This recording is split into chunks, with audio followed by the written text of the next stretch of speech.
Hello friends, आप सभी का स्वागत है आपका अपना YouTube channel Magahi mathematics classes में। तो आप लोग के बीच एक नया टॉपिक लेकर के आए हैं। इसका नाम है अम्ल, भस्म तथा लवण। लेकिन ये रसायन शास्त्र का दूसरा लेसन है। अगर जो बच्चे पहला लेसन नहीं देखा है तो चैनल पर जा कर के देखना कि चैनल में प्ले लिस्ट बना हुआ है। उसमें जो रासायनिक अभिक्रियाएं एवं समीकरण है उसका सारा वीडियो पार्ट बाय पार्ट करके बना दिया गया है, वहाँ से देखें। और जो बच्चे देख लिए हैं वो डायरेक्ट दूसरा लेसन है जिसका नाम है चैप्टर का अम्ल, भस्म तथा लवण। इसके बारे में पूरा डिटेल से बताएंगे। अब इस चैप्टर से बहुत से सवाल पूछे जाते हैं। अब बच्चों क्या करता है कि इस चैप्टर को सही तरीके से नहीं पढ़ पाते हैं और छोटे छोटे पॉइंट्स को, छोटे छोटे टॉपिक को छोड़ कर चले जाते हैं और एग्ज़ाम में पूछ देता है तो बच्चे क्या करते हैं कि उसे गलत बना करके चले जाते हैं। इसमें छोटी छोटी बातों पर ध्यान देना होगा। तो हम लोग चले कि अम्ल, भस्म तथा लवण, जिसका इंग्लिश है एसिड, बेस एंड सॉल्ट। अम्ल, भस्म तथा लवण। इसमें एकदम सबसे पहला छोटी बात है एसिड। क्या है एसिड? एसिड का मतलब होता है अम्ल। अगर कोई पूछे कि एसिड का उत्पत्ति कहाँ से हुआ है, ये देखो साफ है कि एसिड जो है इसका उत्पत्ति कहाँ से हुआ है। तो इसका उत्पत्ति जो हुआ है एक लैटिन भाषा है। कैसा भाषा है? तो लैटिन भाषा है। लैटिन भाषा का एक अक्षर है, लैटिन भाषा के अक्षर है जो है एसिडस। मतलब एसिड का जो उत्पत्ति हुआ है लैटिन भाषा के एसिडस से बना है। एसिडस से बना है जिसका मतलब होता है, जिसका अर्थ होता है खट्टा। क्या होता है? खट्टा होता है। अब हम लोग जानेंगे कि अम्ल का उत्पत्ति कहाँ से हुआ। अम्ल का उत्पत्ति कहाँ से हुआ है? एसिडस से हुआ है। और एसिडस का मतलब होता है, अर्थ क्या होता है? तो खट्टा होता है। तो हम लोग सबसे पहले क्या पढ़ेंगे? सबसे पहले पढ़ेंगे अम्ल, उसके बाद क्या पढ़ेंगे? भस्म, उसके बाद ही हम लोग चर्चा करेंगे अम्लों के, सॉल्ट के बारे में, लवण के बारे में। तो हम लोग सबसे पहले किसके बारे में? अम्ल के बारे में। लेकिन ध्यान रहे कि जब भी हम लोग पढ़ेंगे तो अम्ल और भस्म को साथ ही साथ पढ़ेंगे ताकि दोनों में डिफरेंट पता चल जाए, दोनों में अंतर पता चल जाए। अब दोनों को अंतर साथ ही साथ करते जाएंगे। अब लास्ट में जो बचेगा हमारा सॉल्ट के बारे में, लवण के बारे में, तो हम वहाँ लवण फिर पढ़ लेंगे। तो इसमें पढ़ना है अम्ल और भस्म। देखो इसको लिखना चाहिए था थोड़ा ऊपर में, लेकिन लिखा गया यहाँ। इस तरफ हम लोग लिखेंगे क्या? तो यहाँ लिख लेना बेटा, केवल अम्ल लिख लेना। क्या लिखना? अम्ल जो होता है एसिड, जिस तरह से इधर लिखा हुआ है बेस मतलब भस्म और इधर लिखा हुआ है अम्ल। अब इसको परिभाषा कैसे करेंगे? आप पूछे कि अम्ल क्या है तो ध्यान से सुनो कि अम्ल क्या?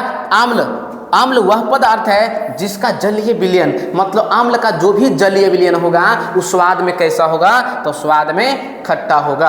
अम्ल का जो जलीय विलयन होगा, अम्ल वह पदार्थ है जिसका जलीय विलयन, तो जलीय विलयन स्वाद में कैसा होगा बेटा? तो स्वाद में खट्टा होता है। साथ ही साथ दूसरा पॉइंट है, ये तो हो गया कि अम्ल स्वाद में कैसा होगा? खट्टा होगा।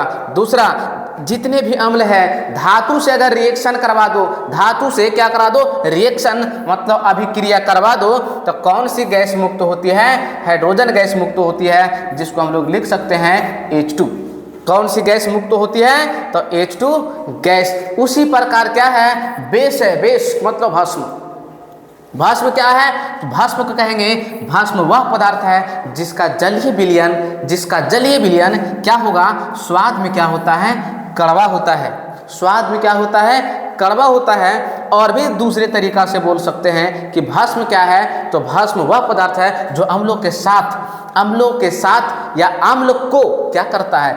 उदासीन करता है। मतलब कोई भी भस्म अम्ल के साथ अगर रिएक्शन करवा दें तो रिएक्शन कराने के बाद क्या बनेगा? लवण बनेगा। क्या बनेगा? लवण। और साथ में ही क्या बनता है? तो साथ में बनता है H2O बनता है बेटा।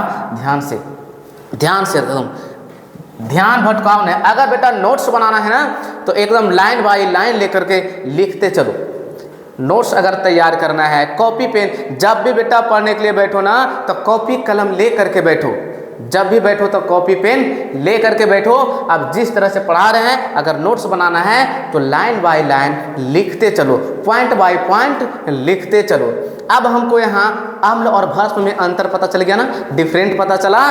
क्या पता चला है? तो इस प्रकार से हम लोग डिफरेंट पता कर सकते हैं। अम्ल स्वाद में कैसा होता है? खट्टा, और भस्म स्वाद में क्या होता है? कड़वा होता है। उसी प्रकार दूसरा है कि धातु अम्लों से अभिक्रिया कर, धातु से अभिक्रिया कर। अम्ल जो है ना धातु से अभिक्रिया करेगा तो कौन सी गैस मुक्त होगा? Hydrogen gas. उसी प्रकार इसमें दूसरा है कि जो भी भस्म रहेगा, क्या भस्म रहेगा, वो अम्लों को क्या करता है? उदासीन, और उदासीन करता है तो क्या बनाता है? लवण। और क्या बनेगा? जल बनता है। समझ में आ गया होगा? ठीक है, इससे थोड़ा आगे बढ़ते हैं। आगे क्या है? कह रहा अम्ल को कैसे पहचाने। देखो कितना अच्छा सवाल है बेटा कि अम्ल को कैसे पहचाने। तो अम्ल को पहचानने का तरीका है कि आर्हेनियस द्वारा अम्ल एवं भस्म की परिभाषा। आर्हेनियस एक वैज्ञानिक है बेटा, आर्हेनियस ने परिभाषा दिया है। आर्हेनियस ने अम्लों के बारे में बताया है। क्या बताया है? तो कहा है आर्हेनियस ने, आर्हेनियस का कहना था कि अम्ल वे पदार्थ होते हैं, अम्ल वे पदार्थ होते हैं जो जल में घुल करके, जो जल में घुल करके क्या मुक्त करते हैं? तो हाइड्रोजन आयन। कह रहा अम्ल वह पदार्थ है जो जल में घुल कर हाइड्रोजन आयन देते हैं। मतलब क्या होता है? H+ आयन देता है। क्या देता है? H+ आयन देता है। जैसे अम्ल, क्या अम्ल है? वो है HCl। क्या है? H2SO4, HNO3, CH3COOH। ये एग्जाम्पल है। किसका एग्जाम्पल है? तो एग्जाम्पल है अम्ल का। नाम देखा जाए तो ये हो गया हाइड्रोक्लोरिक अम्ल, हाइड्रोक्लोरिक अम्ल। उसके बाद है बेटा ये H2SO4 सल्फ्यूरिक अम्ल, सल्फ्यूरिक अम्ल। ये क्या हो गया बेटा? नाइट्रिक अम्ल। क्या होगा? नाइट्रिक अम्ल, नाइट्रिक अम्ल। और ये क्या हुआ? तो ये है एसिटिक अम्ल, एसिटिक अम्ल। अब इसका एक नाम और होता है जिसे कहा जाता है एथेनोइक अम्ल, एथेनोइक अम्ल, एथेनोइक अम्ल। क्या कहा जाता है? एथेनोइक अम्ल। ये तो पता हो गया। अब क्या कहा कि हाइड्रोजन आयन देता है किसमें? जल में घुल करके। किसमें? तो जल में घुल करके। तो चलो एक अम्ल हम लेते हैं HCl, और इसको कहाँ घोलेंगे? तो जल में घोलेंगे। और जल में घोलने के बाद क्या हमें मिलेगा? तो H+ और Cl-। यही तो हमको मिला है। क्या मिला है? कि जब हम HCl मतलब हाइड्रोक्लोरिक अम्ल का अभिक्रिया किसके साथ? जल के साथ करवाए तो क्या मिला?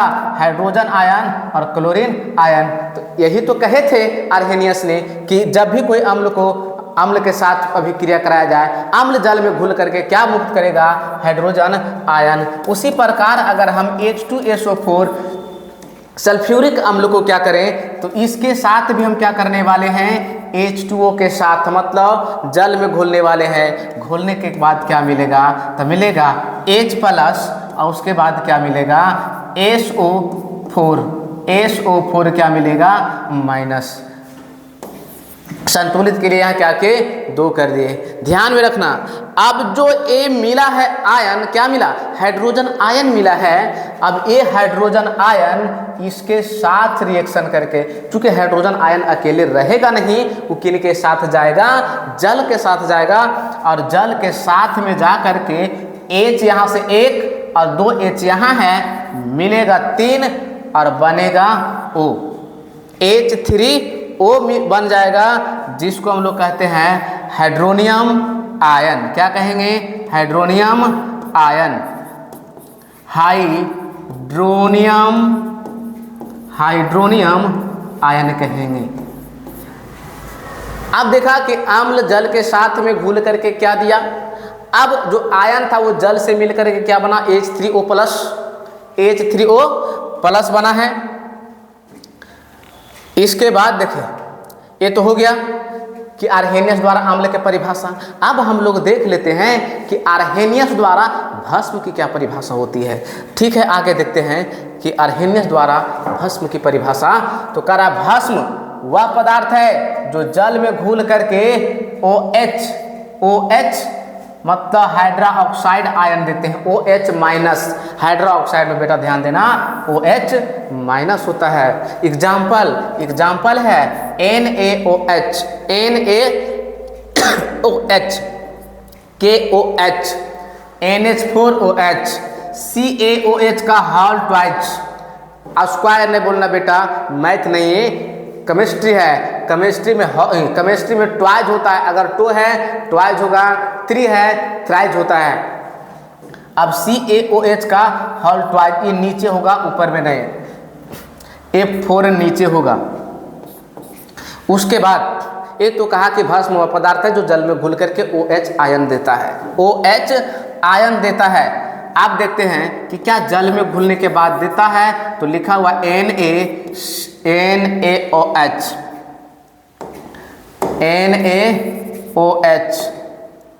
अब NaOH इसको क्या करेंगे, तो जल के साथ अगर हम घुलें तो जल में घुलने के बाद Na प्लस और OH माइनस, यही तो टूटा है। अब यहाँ से क्या प्राप्त हुआ है, OH। अब जल में घुल करके क्या दिया है, OH, हाइड्रा ऑक्साइड आयन। ध्यान रखना इसका नाम होता है सोडियम हाइड्रोक्साइड है, पोटेशियम हाइड्रोक्साइड है, अमोनियम हाइड्रोक्साइड है, कैल्शियम हाइड्रोक्साइड है। ये सब के सब क्या है, तो सब के सब ये सब भस्म है। क्या है, भस्म है।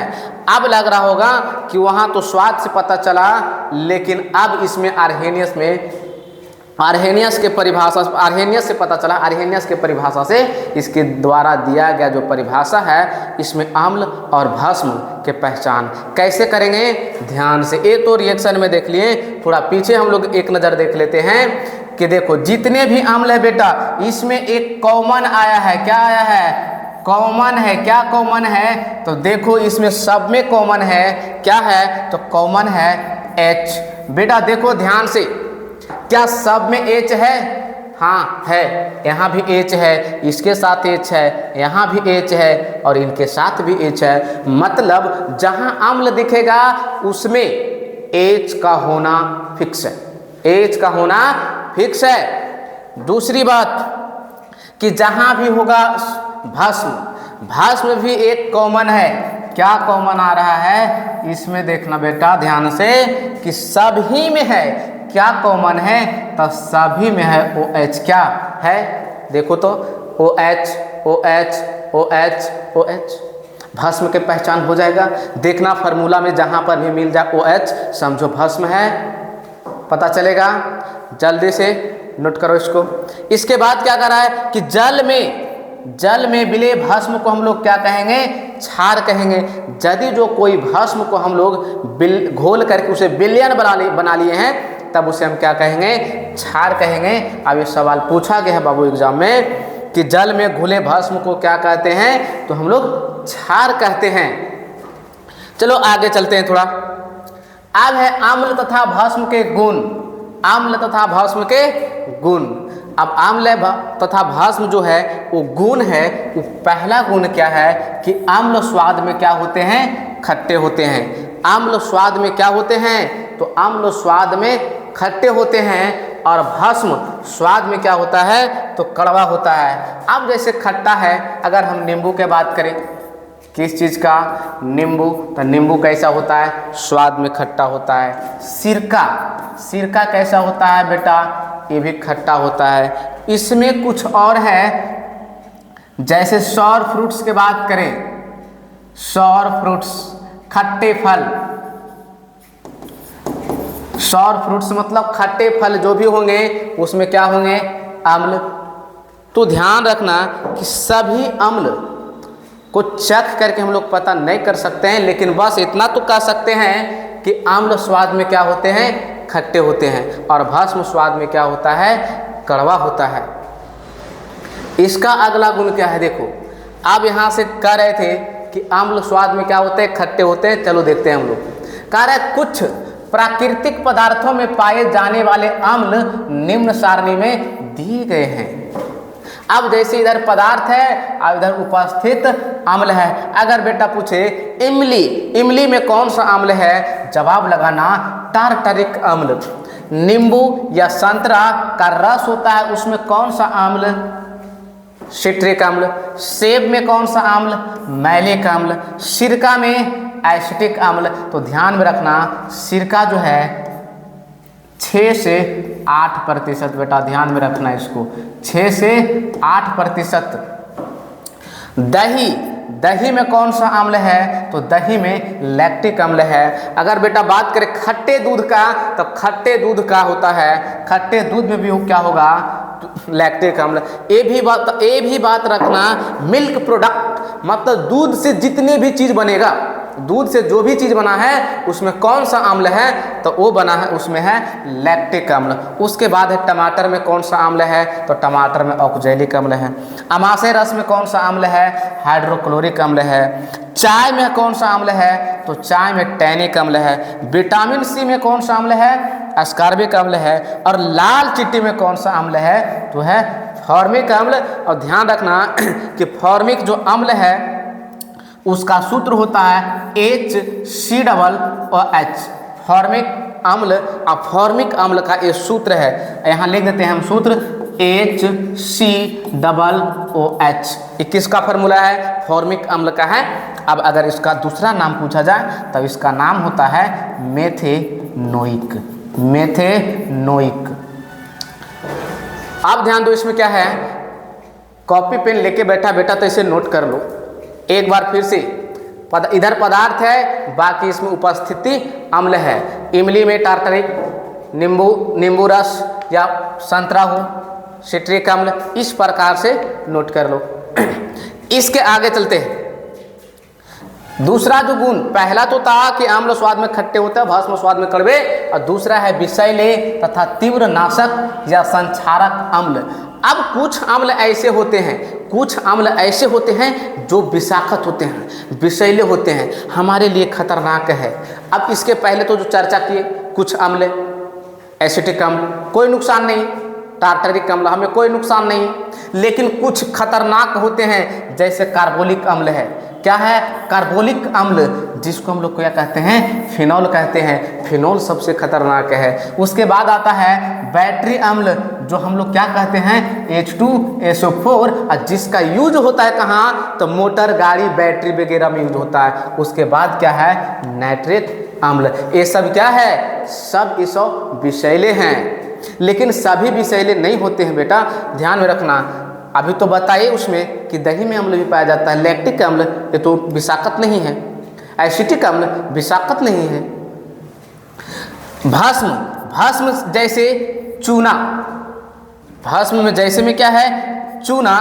ध्यान रखना कि भस्म जो है विषाक्त तथा हानिकारक होते हैं।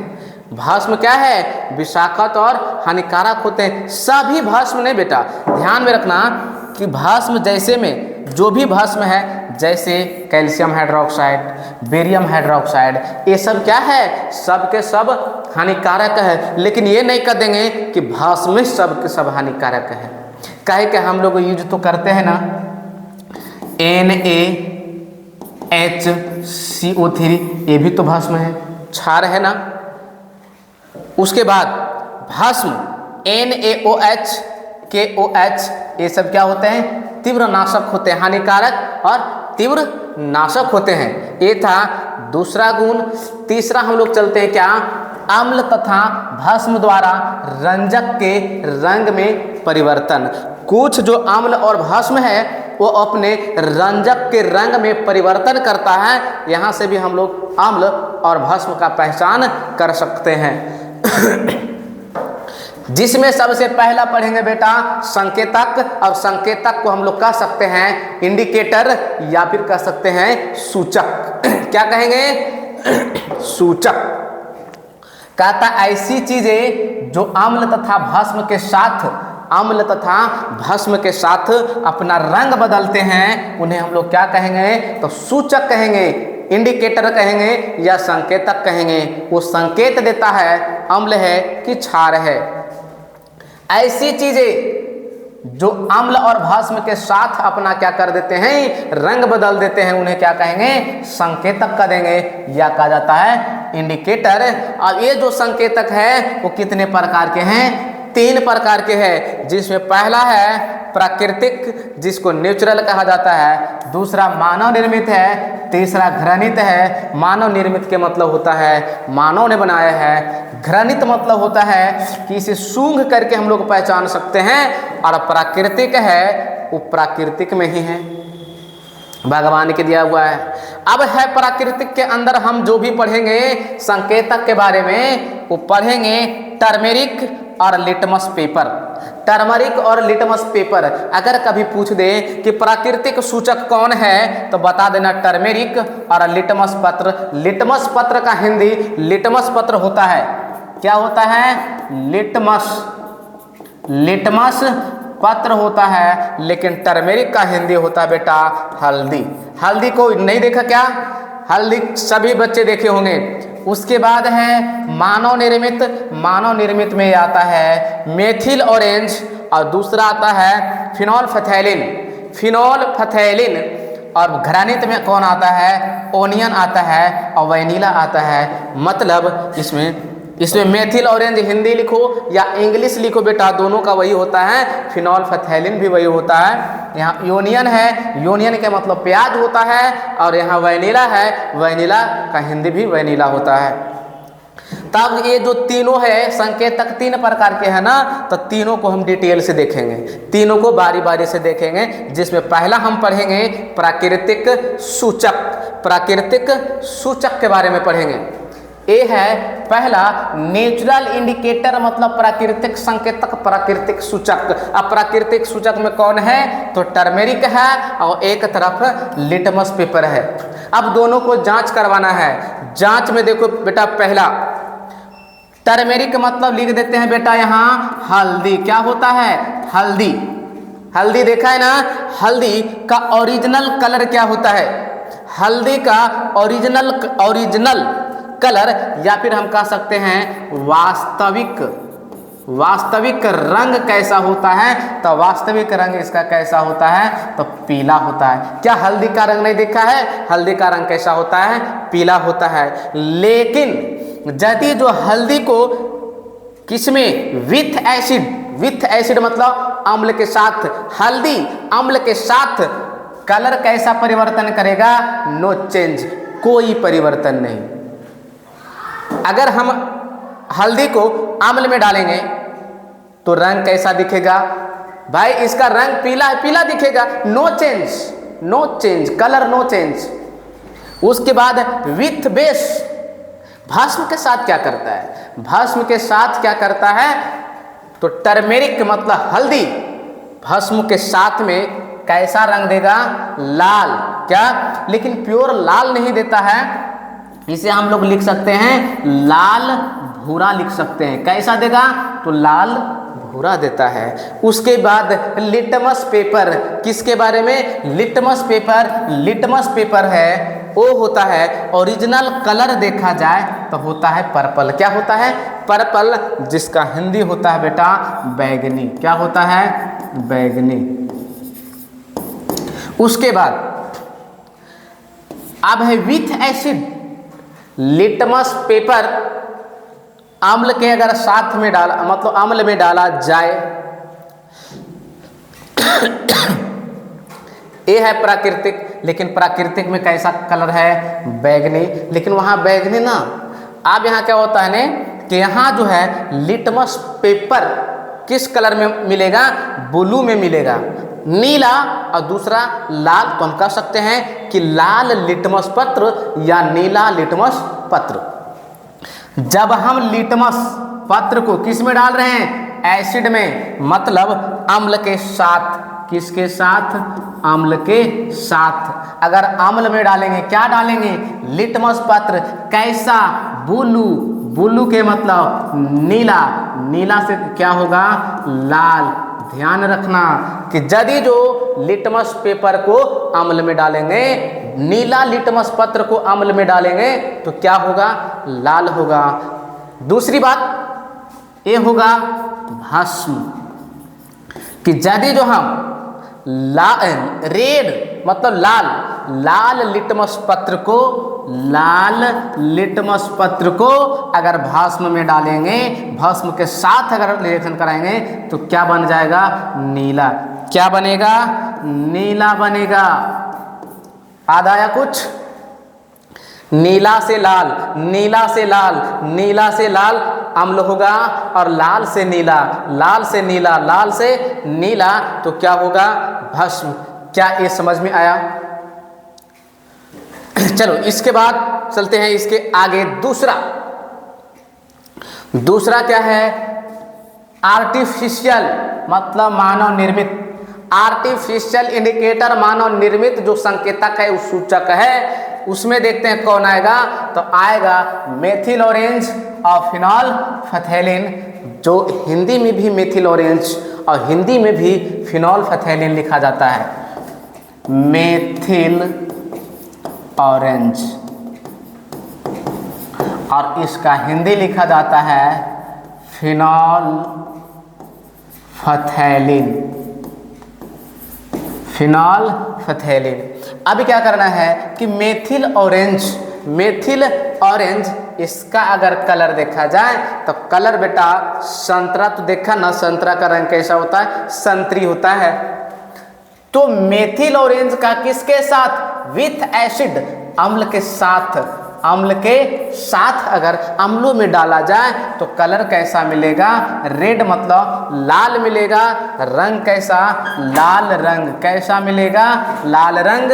और विथ बेस मतलब भस्म के साथ में मेथिल ऑरेंज भस्म के साथ में क्या देगा? कलर कैसा देगा? तो इसका जो रंग होगा वो होगा, रंग कैसा होगा? तो रंग पीला होगा। अब है फिनॉल फथैलिन। तो फिनॉल फथैलिन है, उसको भी क्या करेंगे? विथ एसिड मतलब अम्लों के साथ। विथ एसिड मतलब अम्ल के साथ। कलर क्या होता है?